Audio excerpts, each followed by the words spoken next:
In today's video, I'm going to teach you how to delete an account or restore a deleted account in QuickBooks Online. We'll start by walking through how to delete an account, and then we'll cover how to bring it back if you ever need it again. In QuickBooks Online, deleting an account doesn't erase its history. Instead, it makes the account inactive, which hides it from your regular lists and reports while still preserving every transaction tied to it. This is really helpful for keeping your books clean without losing important data. First, let's delete an account. From anywhere in QuickBooks Online, go to the top right corner of your screen and click the gear icon. This is the main settings menu. Under the Your Company column, select Chart of Accounts.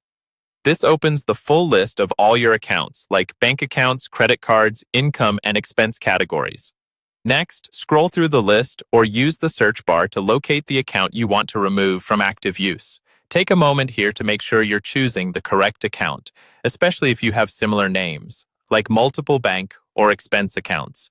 Once you've found the account, look over to the Action column on the right side of that row. Click the drop-down menu there and choose Make Inactive. QuickBooks will ask you to confirm this action. When the confirmation message appears, select Yes.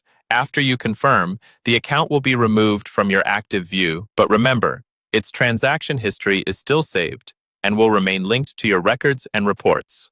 Now let's go over how to restore a deleted or inactive account. Again, start at the gear icon in the top right and select Chart of Accounts.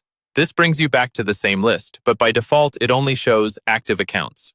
To see your deleted accounts, look in the Chart of Accounts window for a smaller gear icon near the printer icon. Click that small gear icon and then check the box that says Include Inactive.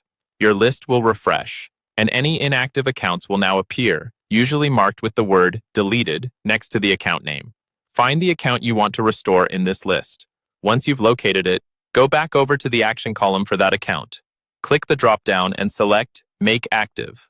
As soon as you do this, the account will return to your normal Chart of Accounts view and can be used again in your transactions and reports.